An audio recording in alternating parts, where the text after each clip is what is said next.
So what are these? Credit cards. Yes, you got it right. So these are credit cards, right? And I remember back in the days when I went through for training and we was told that these are called investments cards. But are they really investments cards? And if they are investments cards, how does it actually work for them to be like investments cards? Well, my name is Taurai Jack TJ, and I'm the author of the book From Bad Debt to Property Mogul. And out of that, I just want to show you guys how cards like these ones can literally become investments cards.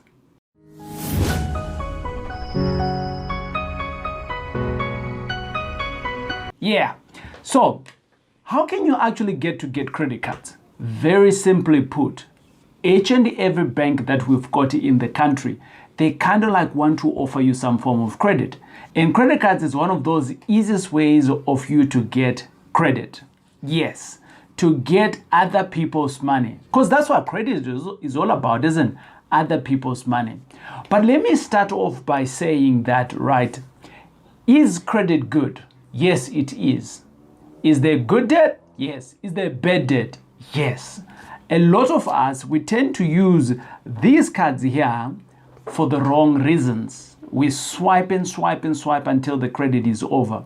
But let me actually talk to you on what I learned to be credit cards for them to be investment cards.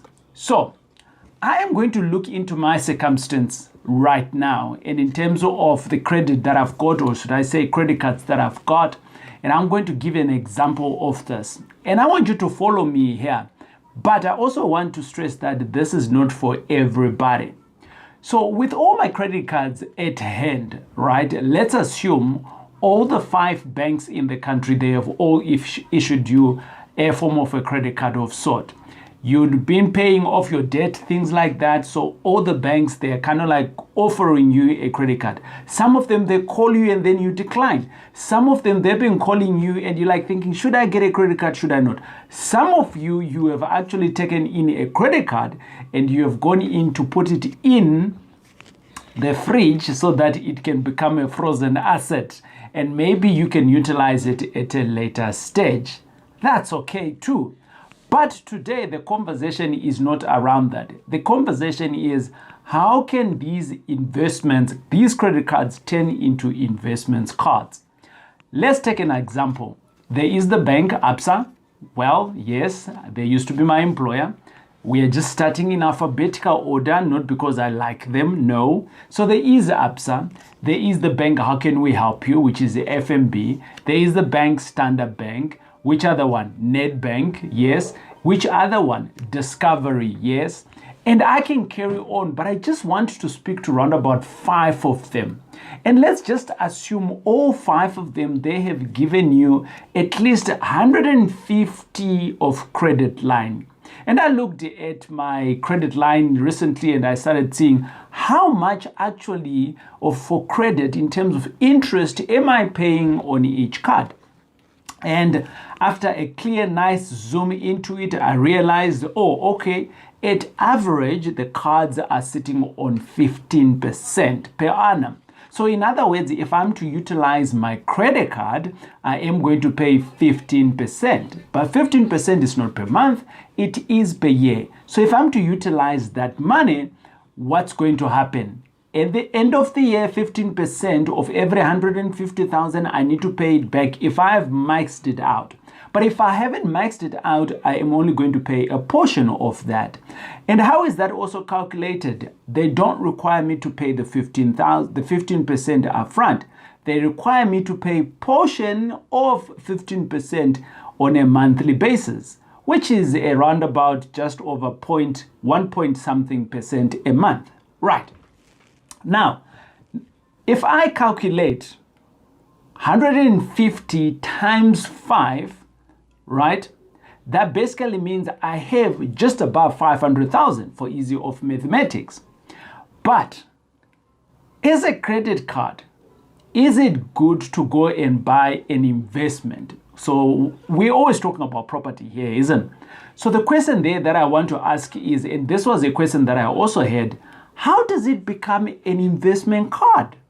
It is easy credit that I have at my disposal now, right?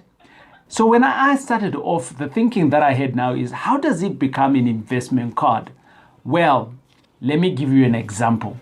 Let's assume you are going to buy a flat, a small flat, a 1 bed, 1 bath, or even a 2 bed. I have seen those, right? A 2 bed, 1 bath in an area, let's say in Kempton Park. You can potentially walk away with around about 300,000. You just woke up. Why? Because you've got 500,000 at your disposal, listen. And you're now thinking, TJ is talking about going to buy that 2 bed, 1 bath in Compton Park for 350. That's not what I'm saying. I am saying the possibilities are high that you can utilize your credit card to become an investment card. Let's just assume, I'm going to give you an example here. You're going to be buying a property that's worth 450,000. And this is a real life example. I've done this deal before. Now, you go and buy the same property, a 2 bed, 1 bath. You go and buy it for 160,000.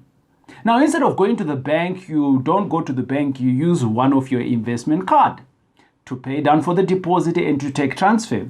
And you immediately ask the seller for you to move in immediately so that maybe you can do some renovation. And you need another 50,000 for you to do the renovation. So which means you're all in at 210,000. Now, with all of that, it basically means that you can tell whoever who is doing the transfer for you that the money is available, and they would ask you for that money. You can either send it to your, you can either take it to your attorney so that they can give a guarantee, or you can easily ask your bank for them to send you a guarantee.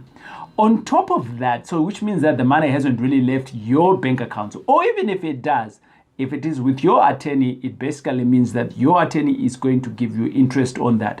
But as we know, the banks are not going to give you 15%. They might give you maybe around about 7%. So you are halfway in, which means that the same money that's coming from your credit card, you're now getting 7% from investing it with an attorney whilst it is waiting transfer for your property. However, you then put at risk 50,000 to go and do your renovation. And when you are done, potentially that work is going to be a week long. What next can you do? Well, you can put this property on the market and you can start getting rent. On this particular property that I'm talking about, I literally was getting 5,000 Rand rent. So I got my deposit 5,000 and then I got my tenant on my first month of putting it onto the market. And now all of a sudden from 210 or 1,000 Rand, I am now getting 5,000. Is it wise for me to utilize my investment card? Yes. No. Too risky. Well, it really depends upon you whether you are wanting to take the risk or not, right? But what I can also do over and above that, I don't have to leave my investment card at risk because the interest rate for my credit card is going to be going up. What I can do is that I can now then apply for a proper home loan whilst this asset is actually sitting on my balance sheet. That way the bank can do what is called a refinance, and out of that, I can be able to extract potentially very close to the amount of the market price. But let's just say I am going to extract 300,000 out of that property. It basically means I have created more money from other people's money. And I have an asset that I've got that is also giving me money in my pocket. So the question that I ask again, credit cards, are they investment cards or what? You give me the answer. I still have 5 more cards that I haven't tapped into. What am I going to do with them? I don't know. I'll check you out on the next video. It is ITJ. Hit that subscription button if you've never subscribed to us.